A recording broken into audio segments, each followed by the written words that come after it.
আপনারা বলেন তো মেয়ে মানুষের অধিকার আছে না নাই? আমি তোমাকে কি মা, জোরে কান কি মা।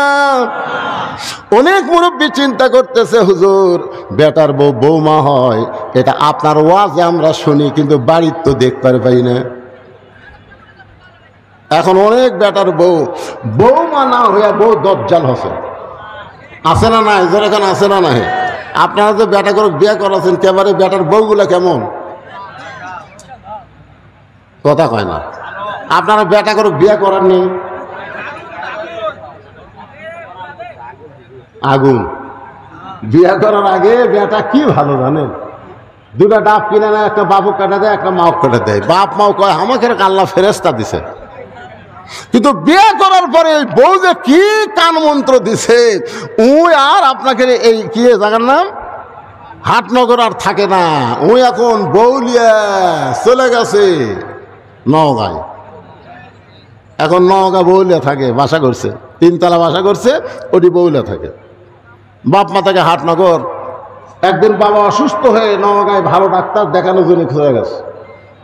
ভালো ডাক্তারের একটা লম্বা সিরিয়াল, দেখতে দেখতে রাত 9টা বাজছে। রাত কয়টা? এখন চিন্তা করে 9টার সময় হাটনগর কেমনে যাই। মন বলতেছে কে তোর বেটার বাসা নাই।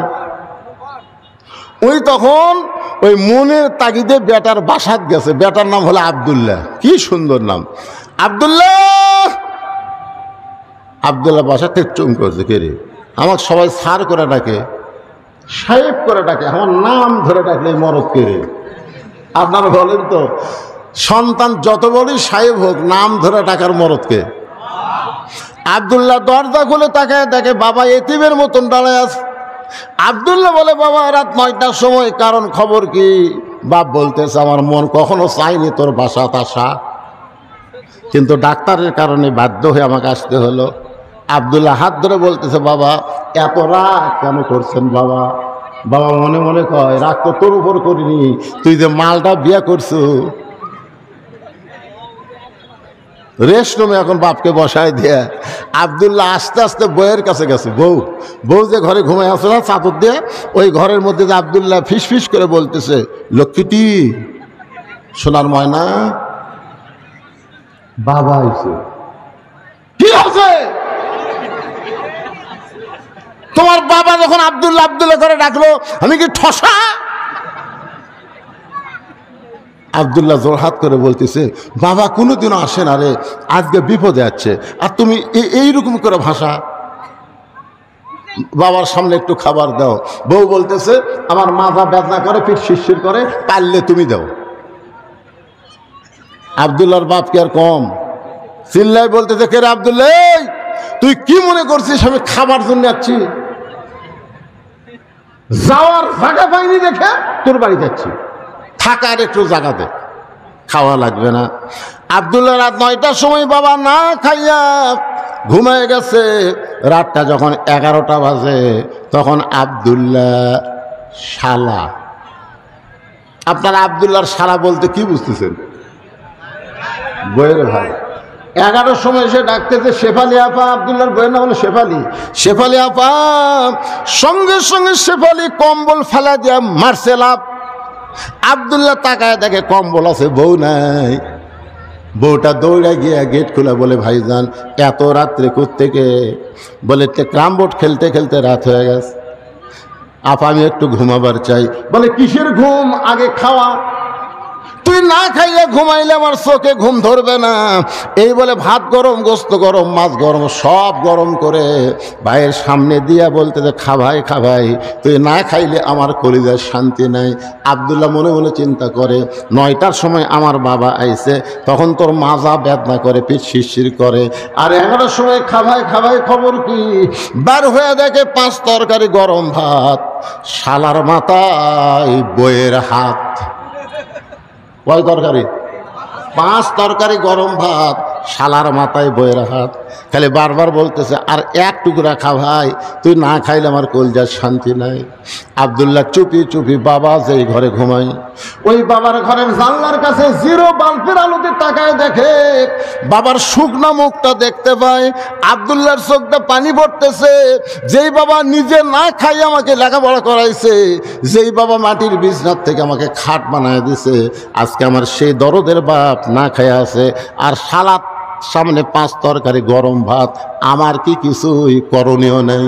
সঙ্গে সঙ্গে আল্লাহর কোরআন বলতেছে আল্লাযী খালাকাল মাউতা ওয়াল হায়াতা লিয়াবলুয়াকুম আইয়ুকুম আহসানু আমালান ওয়া হুয়াল আজিজুল গফুর। আল্লাহু আকবার। আল্লাহ আব্দুল্লাহ রে, তোর মৃত্যুর হায়াতকে আমি আল্লাহ সৃষ্টি করেছি পরীক্ষা করার জন্যে। সুন্দর আমল করতে হবে। আল্লাহ কোরআনে বলেছে ওয়াকাযা রাব্বুকা আল্লা তা'বুদু ইল্লা ইয়াহু ওয়া বিল ওয়ালিদাইনি ইহসানান। আল্লাহর পরেই হলো বাপ মা। তোর সেই বাপ না খেয়ে ঘুম পাড়তেছে, তোর শালার সামনে 5 তরকারি গরম ভাত, তোর কি করার কিছুই নাই? আল্লাহর কোরআন ঈমান জাগায় দিছে। জোরে কান সুবহানাল্লাহ। গোটা বিশ্বের মানুষকে ঈমানকে জাগাইতে পারে সেই কিতাবের নাম কি? আব্দুল্লাহ চিন্তা করে ভাই, কোরআন যত ঈমান জাগা দেখ রে, বর্তমানে নারী নির্যাতনের কেস আছে, মরদ নির্যাতনের কোনো কেস নেই। আমি কি করি? বিবেক বলতেছে করার কিছুই নাই। তোর বাড়ি খুঁজা দেখে আটা বলা উটি বলা একটা বেলান আছে, দেখ দেখ, করার কিছু নাই পাগলা। ওই খুঁজা দেখে উঠি বলা একটা বেলান আছে, ওই বেলান হাতে নিয়ে চিন্তা করতেছে কি করব। বিবেক সবচাইতে বড় আদালত। বিবেক বলতেছে তোর বউ তো তোর শালাক ভাত খিলাচ্ছে, কোনো দিকে খেয়াল নাই। কারণ মেয়ে মানুষেরা যখন তার বাপের আত্মীয় আসে তখন আর অন্য কোনো দিকে খেয়াল থাকে না, একটাই খেয়াল, খালি তারা বাপের আত্মীয়। তোর কোন কথা ঠিক কিনা? এখন যে হারে খিলাচ্ছে ওর তো কোনো খেয়াল নাই। তুই বিড়ালের মতন চুপি চুপি যায় ওর পিছনে দেখা উঁচু হয়ে আসে। ওই উঁচা জায়গা বিসমিল্লাহ কয়া একটা বাড়ি মারবো, একটা হজের সব। 2টা বাড়ি মারবো, 2টা হজের সব। এখন তুই কয়টা হজের সব নিব সেটা তোরই ব্যাপার, কিন্তু খবরদার নিচেও জান মারিস না, উপরেও জান মারিস না। কারণ নিচে মারলে কেস খাবো, উপরে মারলেও কেস খাবো, কারণ দেখাবার পারবি। আর মিডল পয়েন্টে মারলে লুসবি ঠিকই, কিন্তু কাউকে দেখাবার পারবি না। ধরে কোন কথা ঠিক কিনা? কারণ ওই জায়গা কাপড় খুলে কাউকে দেখাবি। বিলাই যেমন ইন্দুর ধরে, আব্দুল্লাহ চুপি চুপি বউয়ের পিছনে এসে বেলান নিয়ে উঠি বলা বেলান নিয়ে দাঁড়ায় আছে। আর বউ খালি ভাইকে বলতেছে আর এক টুকরা খা। ভাই বলতে জোড়া থাপা, আর আমি পারবো না। বোন বলতেছে ভাই রে তাহলে আর এক টুকরা মুরগিলে, না পা আমি আর পারতেছি না। আব্দুল্লাহ কয় আমার বাপ না খেয়ে আছে, তোর পিঠ ব্যাপ না, তুই শিষ্যের ঘরে কম্বল ছাড়লি না, তোর ভাই খাবার চাই না তারপরেও খাবার দেশ। এই রাগ করে মারছে বাড়ি, এত জোরে বাড়ি মারছে, ফুটবল লাত্তি মারলে যেমন শব্দ হয় ওই জায়গা বাড়ি মারলে শব্দ হবি, কিন্তু খুব জোরে লাগবি না। মাঝে মাঝে প্র্যাকটিস করে দেখবেন, বইয়ের ওই জায়গায় বাড়ি মারবেন, শব্দ হবি কিন্তু খুব জোরে লাগবি। কাকু বলবারও পারবি, আমার এই পাতার উপর মারছে কাকু বলবার পারবে, খালি লুসবি ঠিকই। যেই বাড়ি মারছে বউ দৌড়, শালাও দৌড়। শালা চিল্লায় বলে দুলা ভাই এত রাত্রে আমার বোনকে মারলেন কেন?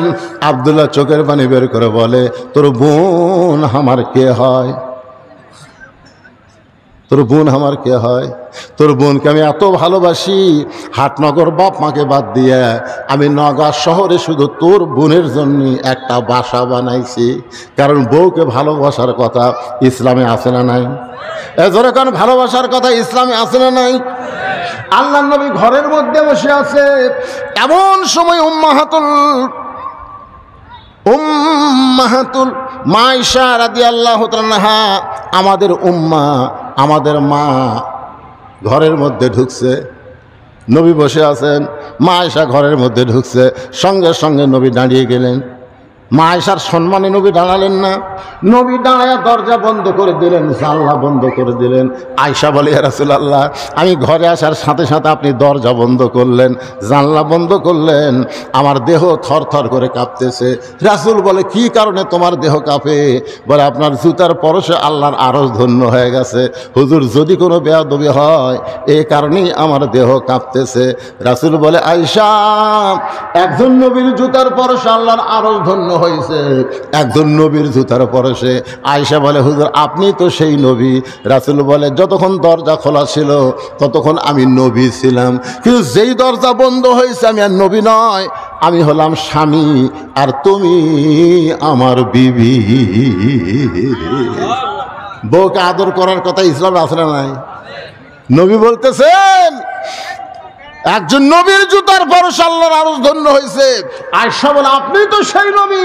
রাসূল বলে, আমি নবী ছিলাম রে যতক্ষণ দরজা খোলা ছিল, এখন দরজা বন্ধ, কিসের নবী রে? আমি হলাম স্বামী, তুমি আমার বিবি, আসো। মা আয়েশা দৌড়ে এসে স্বামীর মুখে মাথা দিয়ে কয়, আল্লাহ, এতদিন জানতাম আমার নবী বিশ্ব নবী, আজকে দেখতেছি আমার নামই হলেন 1 নম্বর স্বামী। নবী আস্তে করে মা আয়েশাকে বুকের মধ্যে নিয়ে এই ডান হাত দিয়া পিঠের উপর একটা চাপ দিছে। এই চাপ দেওয়া কিন্তু সুন্নত। আপনারা বুকের মধ্যে নিয়ে একটা কি দিবেন? কথা কয় না একেবারে। শোনেন, ফেতনার জামানায় একটা সুন্নত আমল করলে 100 গলা কাটা শহীদের সব। কোনদিন চাপ দিচ্ছেন আপনারা? যারা বিয়ে করতেছেন ভাই, আমি তার খুব বলতেছি, আর প্রেমিকা চাপ দেওয়ার কথা বলতেছি না। এখন বউকে বুকের মধ্যে নিয়ে আল্লাহ রাসূল, আল্লাহর নবী হলেন আমাদের আদর্শ। নবী যখন ডান হাতে চাপ দিয়েছে, সঙ্গে সঙ্গে আল্লাহ বলে, জিবরাইল যা যা নবীর কাছে কোরআন শরীফ নিয়ে যা। ফেরেশতা জিবরাইল বলে, আল্লাহ, বহুবার নবীর কাছে কোরআন নিয়ে গেলাম, এইভাবে তো কোনোদিন বলেন নাই। আল্লাহ বলে, জিবরাইল, নবী ঘরের মধ্যে যে আমল করতেছে, এই আমলে আমি আল্লাহর আরশ খুশি হয়ে গেছে। সুবহানাল্লাহ, জোরে কোয়া যায় না? আপনারা বলেন তো, নবী কি ঘরের মধ্যে নামাজ পড়তেছে, জিকির করতেছে, তাসবিহ তেলাওয়াত করতেছে, কি করতেছে? বুকের মধ্যে চাপা ধরায় আল্লাহর কাছে সবচাইতে দামি আমল। জোরে কোন সুবহানাল্লাহ। যা রে জিবরাইল, যা, কোরআনের আয়াত নিয়ে নবীর কাছে যা। ফেরেশতা জিবরাইল কোরআনের আয়াত নিয়ে নবীর বাড়ির পাশে দাঁড়িয়ে বলতেছে, আসসালামু আলাইকা ইয়া রাসূলুল্লাহ। নবী আয়েশাকে বুকের মধ্যে নিয়ে চমকে উঠলেন। আয়েশা বলে, হুজুর, আপনি চমকালেন কেন? বলে, ফেরেশতা জিবরাইল আমাকে সালাম দিল। আয়েশা বলতেছে, এই সময় ফেরেশতা আসার টাইম হলো। কারণ বউ যখন স্বামীর বুকের মধ্যে থাকে, মনে হয় বউটা জান্নাতের মধ্যে আছে। জোরে কোন কথা ঠিক না? আল্লাহ রাসূল বলে, আয়েশা, জিবরাইল নিজের ইচ্ছায় কোনোদিন আসে না, জিবরাইল আল্লাহর হুকুমে আসে। দেখি জিবরাইল কি জন্য আসে। নবী বললেন, জিবরাইল, কারণ কি? জিবরাইল বলে, হুজুর, ঘরের মধ্যে কি করতেছেন আমি জানি না, তবে আল্লাহ পাক আমাকে জানাইছে যে আমল করতেছেন, আল্লাহর আরশ খুশি হয়ে গেছে। আল্লাহ কোরআনের আয়াত নাজিল করেছে, হুন্না পড়েন, হুন্না লিবাসুল লাকুম ওয়া আনতুম লিবাসুল্লাহুন্না। তোর বোন আমার বউ হয় রে, সে আদরের বউকে আমি কেন মারলাম? আয়, শালা বলতেছে, আমাকেও মারবেন নাকি? বলে, তোকে মারবো না, তোকে একটু দেখাবার চাই, আয়। এবার শালার হাত ধরে বাবা যেই ঘরে ঘুমায় ওই ঘরের জানলার কাছে নিয়ে গিয়ে বলতেছে, দেখ তো ভিতরে কে। শালা বলতেছে, আপনার বাবা কখন আইছে? দুলা ভাই, আপনার বাবা কখন আইছে? আব্দুল্লাহ বলতেছে, 9টার সময় আইছে। তোর বোন কইছে মাজা বেদনা পিঠ শিরশির করে, আমার বাবার সামনে খাবার দেয়নি বলে বাবা রাগ করে না খেয়ে ঘুমিয়ে গেছে। আর 11টার সময় তোর সামনে 5 তরকারি গরম ভাত। বলবে, শালা বল আমার আমল কি? শালা বলতে, দুলা ভাই আর একটা মারেন, আর একটা মারেন। এই মানুষের জাত না, এই বাপের আত্মীয় পছন্দ করে, স্বামীর আত্মীয় 2 চোখকে দেখবার পারে না। ঘরে কোন কথা ঠিক না? আপনাদের ঘরে এমন বউ আছে না নাই? ওর বাপের বাড়ি একটা ফকির আসলে কই, হর চা চা। আমার মায়েরা যারা পর্দার অন্তর আছেন, মা মনে কষ্ট নিয়েন না। যে স্বামীর পায়ের তলে আপনার জান্নাত হওয়ার কথা ছিল, কিন্তু পায়ের তলে জান্নাত না হয়ে রাসূল বলেছেন আল্লাহর পরে কাউকে যদি সেজদা দেওয়ার হুকুম থাকতো তাহলে প্রত্যেকটা নারীকে বলা হতো তোমার স্বামীর পায়ে সেজদা করো। ফাতেমা বলতেছে বাবা, এই যে স্বামীর পায়ে সেজদা করা, এই আমলটাই কি মেয়েদের সবচাইতে বড় আমল? আল্লাহ রাসূল বলে ফাতেমা, নারীদের সবচাইতে বড় আমল হলো পর্দা। জোরে বলেন নাম কি? তুমি মনে করো না তোমার বাবা বিশ্ব নবী বলে আল্লাহ তোমাকে জান্নাত দিবে, এইটা কখনোই তুমি মনে করো না। ফাতেমা বলে বাবা, আমি মাঝে মধ্যে মনে করি আমার বাবা বিশ্ব নবী বলে আল্লাহ সেই খাতিরে হয়তো আমাকে জান্নাত দিবে। রাসূল বলে ফাতেমা রে, জান্নাতে যদি যাওয়ার চাও তাহলে জান্নাতের আমল করে তোমাকে জান্নাতে যেতে হবে। ফাতেমা বলে বাবা, জান্নাতের আমল কি? রাসূল বললেন মেয়েদের সব আমলের মধ্যে 1 নম্বর আমল হলো পর্দা। জোরে করে 1 নম্বর আমল কি? আমার মায়েরা যারা পর্দার অন্তরালে একটু মনোযোগ দিয়ে শোনেন। গভীর রাতে হযরত আলীকে বুকের মধ্যে নিয়ে ফাতেমা ছোট বাচ্চার মতন কাঁদতেছে। আলী বলে ফাতেমা কান্দার কারণ? বলে ওগো স্বামী, আল্লাহ পাক আমার দোয়া কবুল করেছে, আজকে রাতের বেলায় আমার মৃত্যু হবে। যেই বলেছে রাতের বেলা মৃত্যু হবে, গাছের গোড়া কাটলে গাছটা যেমন পড়ে যায়, হযরত আলী তেমনি পড়ে গেলেন ঘরের মাজায়। মা ফাতেমা মুচকি মুচকি হেসে স্বামীর কপালে একটা চুমা দিয়ে বলে স্বামী গো, আমি এতদিন ধরে জানতাম আপনি হলেন পৃথিবীর সবচাইতে বড় আলেম। আমি এতদিন ধরে জানতাম আপনি পৃথিবীর সবচাইতে বড় বীর। মরার খবর শুনে আপনি কেন কাঁদতেছেন? কারণ দুনিয়াতে মানুষ এসেছে থাকার জন্যে না, মানুষ এসেছে যাওয়ার জন্যে। আপনারা বলেন তো, 2 জন চা স্টলে গল্প করতেছে, অমুকের ফাঁসি হলো রে, অমুকের ফাঁসি হবি। আমি দৌড়ে গিয়ে বললাম কে ভাই, তোমরা যে গল্প করতেছো অমুকের ফাঁসি হলো অমুকের ফাঁসি হবি, তোমার যে মৃত্যু হবে, যেই কথা তোমার মৃত্যু হবে চমকে উঠছে। চমকে উঠলে কেন? কারণ ফাঁসির তারিখ আছে, মরার কোনো তারিখ। আপনারা বলেন তো, আমাদের কোনো তারিখ আছে? কে কবে মরবেন এইটাকে আপনারা জানেন? তাহলে যে যুবকেরা মিলে আজকে মাহফিল করতেছে, এই যুবকেরা কোথায়? একজন? কয়জন যুবক বাবা? তোমরা কয়জন যুবক রে? এই যুবকেরা যারা আজকে কোরআনের মাহফিল করতেছ, আমি তাদেরকে বলবো তোমরা বিবেকের আয়নায়, বিবেকের আদালতে জিজ্ঞাসা করো, তোমরা কি মাগরিবের নামাজ পড়েছো? তোমরা কি এশার নামাজ পড়েছো? তোমরা কি ফজরের নামাজ পড়বা?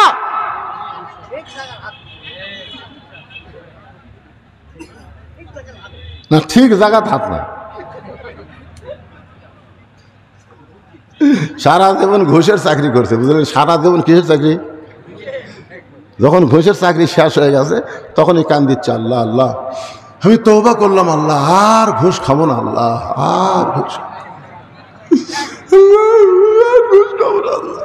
আল্লাহ কয় ফেরেশতা কর কান সারা তল মারতো, শালা কি কর?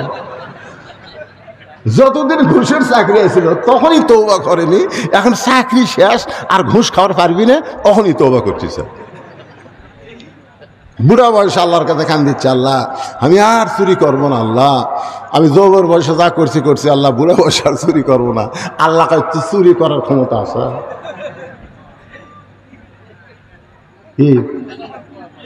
এই জন্য যে যুবকেরা কোরআনের মাহফিল করতেছে, শুধু কোরআনের মাহফিল করলে হবে না, এই যুবকদেরকে যৌবন বয়সে কোরআনের পক্ষের কর্মী হওয়া লাগবে। জোরে কোন কথা ঠিক না? শুধু কোরআনের কর্মী হলে হবে না, 5 ওয়াক্ত নামাজ জামাতে আদায় করা লাগবে। জোরে কোন কথা ঠিক না? যারা মাহফিলে 1টা টাকাও আদায় করে না, আদায় করো তোমরা?